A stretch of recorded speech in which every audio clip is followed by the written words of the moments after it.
지금 한 여인의 헌신이 왜 복음과 함께 기억돼야 하는지입니다. 여자의 헌신이 왜 복음과 함께 기억돼야 하는지 그 이유를 지금 우리가 살펴보고 있고 벌써 이제 그 세 번째 시간입니다. 첫 번째 시간에는 그녀가 가장 소중한 것이죠.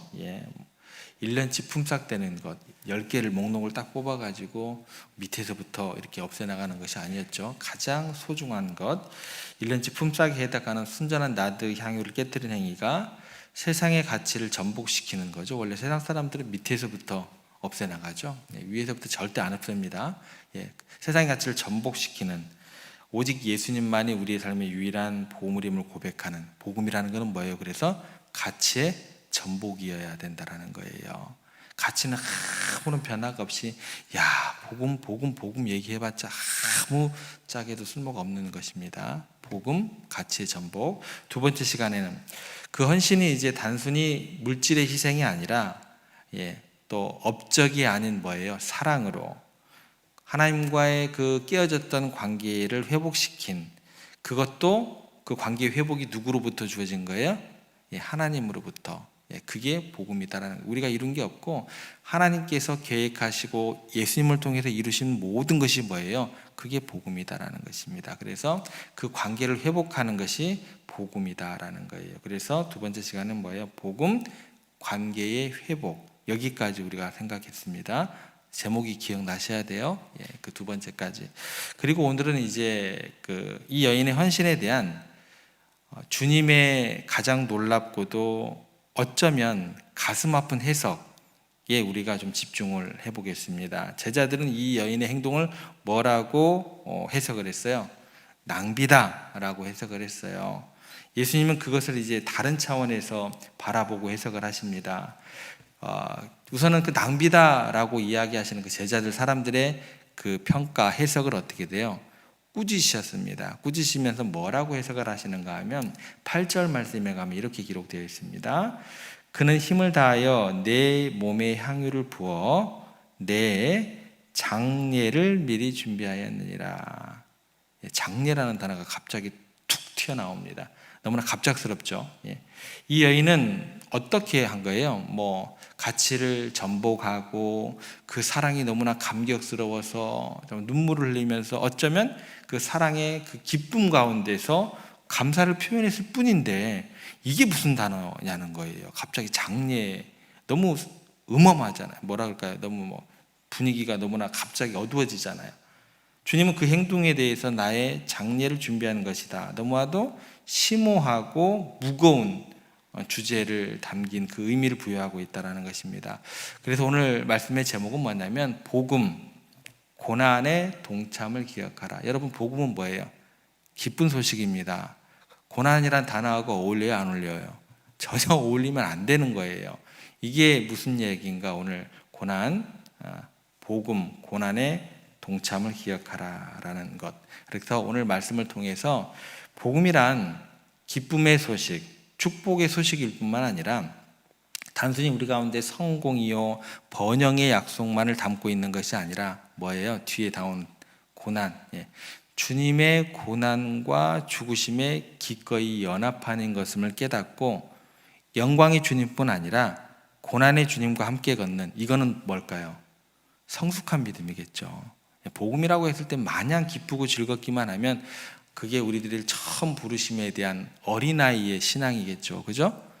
고난에 동참할 수 있다는 것은 뭐예요? 더 성숙한 그런 믿음으로 나아가는 우리 가운데 은혜가 주어지기를 그렇게 소망해 봅니다. 예수님께서 그러면 왜 이 여인의 행동을 장례 준비라고 해석을 하셨을까? 그 의미를 온전히 이해하기 위해서 먼저 제자들의 영적인 상태를 좀 한번 들여다보겠습니다. 예수님께서 십자가를 지시기 바로 직전 제자들의 마음은요, 어떤 것으로 가득 차 있었을까? 너무나 여러분들이 잘 아시다시피 안타깝게도 제자들의 머릿속, 제자들뿐만 아니라 사람들의 온통 생각하는 것은 뭐냐면 영광의 복음에 대한 꿈으로만 가득 채워져 있었다라는 거예요. 우리가 잘 아시는 대로, 우리가 잘 아는 대로 예수님께서 지금 여기까지 오시기 전에 공생애를 하시면서 3번씩이나 제자들에게 하신 말씀이 있어요. 인자가 장로들과 대제사장들과 서기관들에게 많은 고난을 받고 죽임을 당하고 사흘 만에 살아나야 하리라. 이걸 3번이나 얘기를 하셨습니다. 그러니까 당신의 죽음을 얘기하시면서 인류의 죄를 짊어지고 가장 고통스러운 십자가의 길을 내가 준비하고 있어 3번 이야기하셨고, 그렇게 강조를 하셨는데 제자들의 귀에는 그 말씀이 들리지가 않았습니다. 이것도 정확하지가 않아요. 들리는데 듣고 싶지 않았던 거죠. 그죠? 말씀이 예전만큼 부족한 시대가 아니에요. 말씀이 홍수같이 막 쏟아지고 있는 시대예요. 뭐 유튜브 뭐 이상한 말씀까지 막 유튜브로 통해서 증거가 돼서 문제지만, 분별의 어떤 그런 우리가 그런 영도 필요한 시대지만 말씀이 홍수같이 전달되고 있지만 내가 듣고 싶지 않거든요. 그게 이제 제자들과 사람들의 어떤 그때 모습이었죠. 그래서 그들은 어떤 것을 듣고 싶어 했냐면, 예수님께서 예루살렘에 입성하시면 로마의 압제에서 이스라엘을 구원하시고 다윗과 같이 위대한 왕으로 등극하실 것이라고 굳게 그들이 믿고 싶었죠. 그리고 그렇게 믿었죠. 그러니까 들릴 리가 있나요? 듣기도 싫었고. 그렇게 예수님께서 왕이 되시면 자신들은 영광스러운 나라에서 내가 더 높은 자리, 내가 우의정, 너는 좌의정, 뭐 이런 거죠. 그래서 서로 다투기까지 했던 상태다라는 거죠. 예수님은 뭐를 보고 있고 십자가의 그림자를 보면서 홀로 깊은 고통 가운데 계시는데, 가장 가까이 있던 제자들은 영광의 잔치집에서 어떻게 춤을 추지? 뭐 이 생각을 하고 있었다라는 거죠. 주님은 십자가를 얘기하는데 제자들은 뭐예요? 왕관을 꿈꾸고 있습니다. 이것이 뭐예요? 주님과 제자들과 주님과 사람들과의 사이에 있었던 슬픈 동상이몽이다라고 할 만한 이야기가 되는 거죠. 오늘날 우리는 어떨까요? 우리도 뭐 당시의 제자들과의 별반 다른 바 없죠. 우리가 제자들을 손가락질은 하지만 그와 별반 차이가 없습니다. 교회에서 사람들의 눈에 잘 띄는 곳에서 인정받을 수 있는 자리에는 너도 나도 지원을 해요. 그리고 그 자리를 지원을 할 때는 다 가서 폼나게 명찰까지 딱 달고 아파에서 딱 이렇게 그렇게 하죠.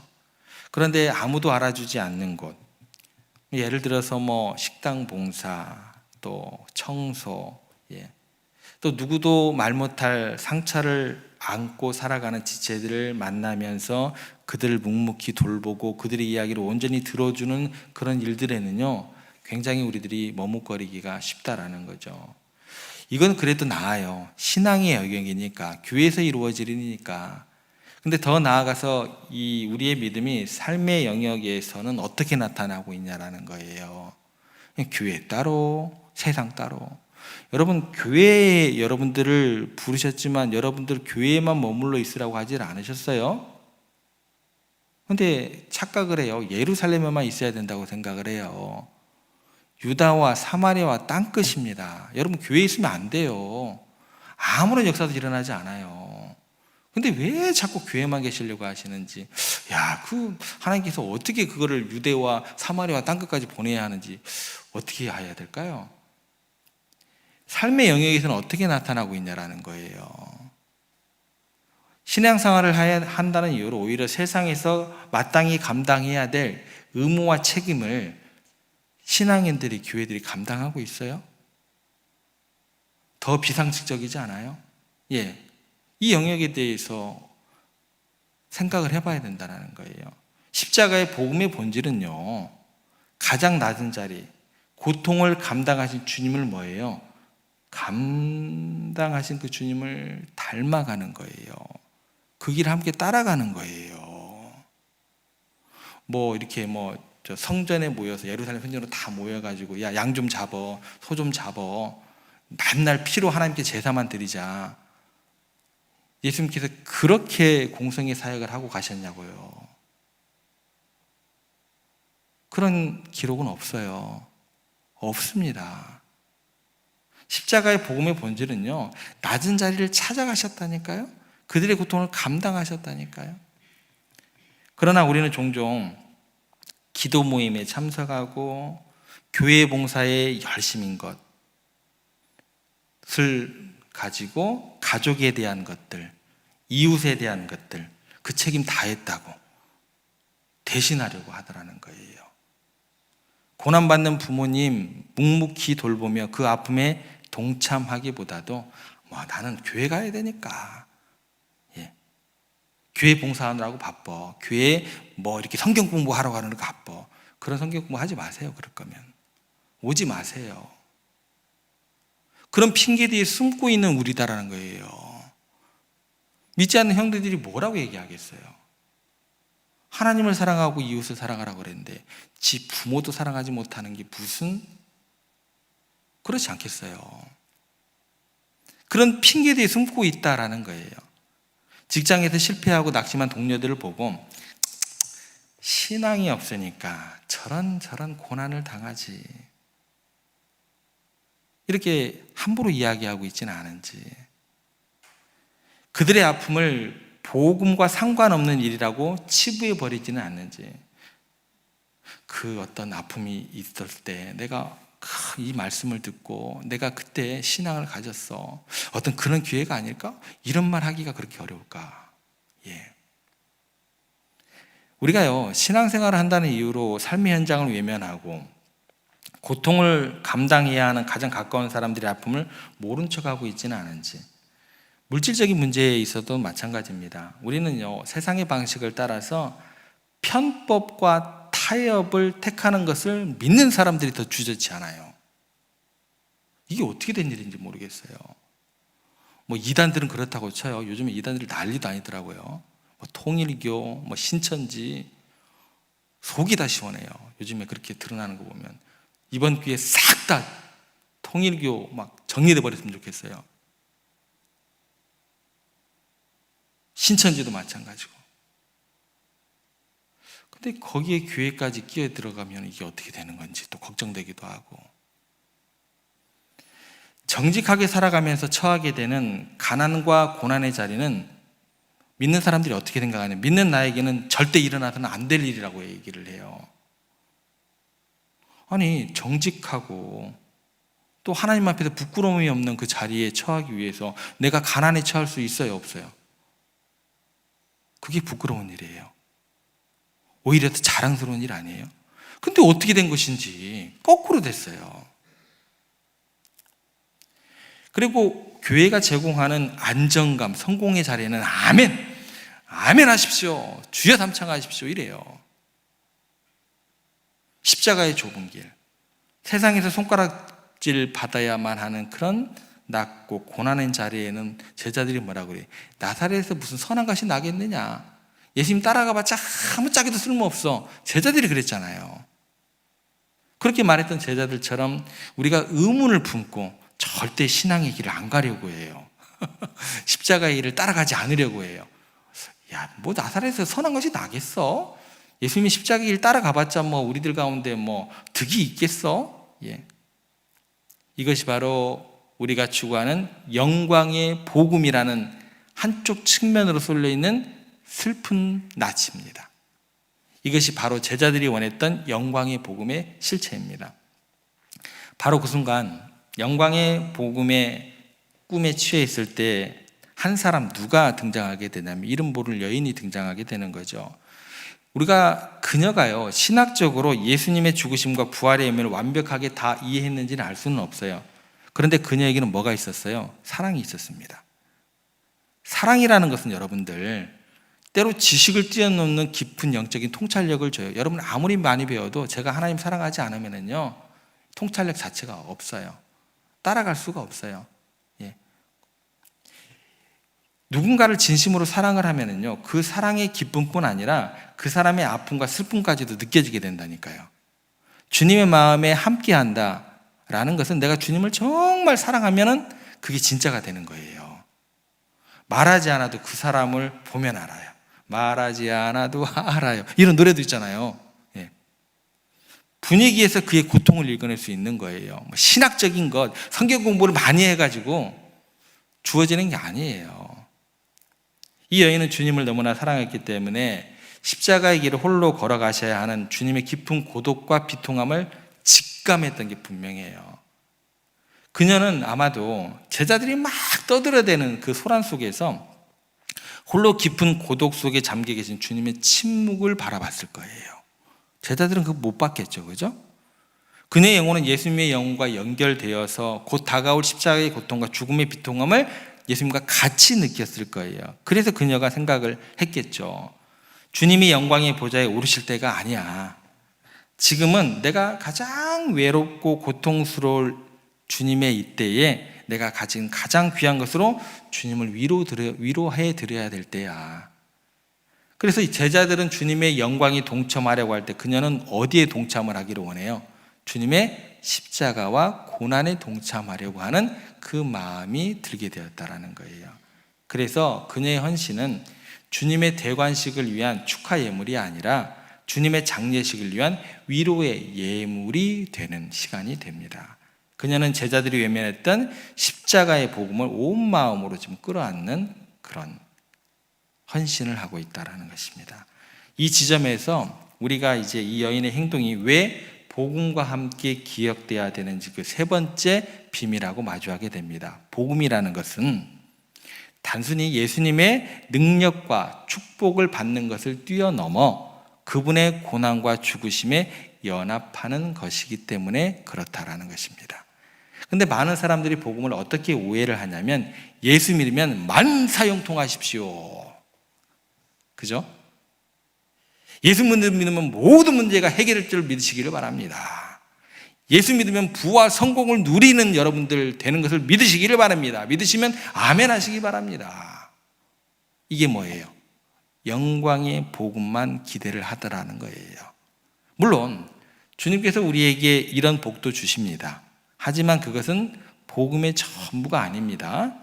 복음의 심장부에는 뭐가 자리하고 있을까요? 십자가가 빠지면 절대 기쁜 소식이 안 됩니다. 복음의 심장부에 그래서 뭐가 자리하고 있어요? 십자가가 자리하고 있어요. 그래서 사도 바울이 이 이야기를 로마서 6장 3절 4절에서 이렇게 선포를 하게 됩니다. 한번 같이 한번 찾아볼게요. 로마서 6장 3장 4절.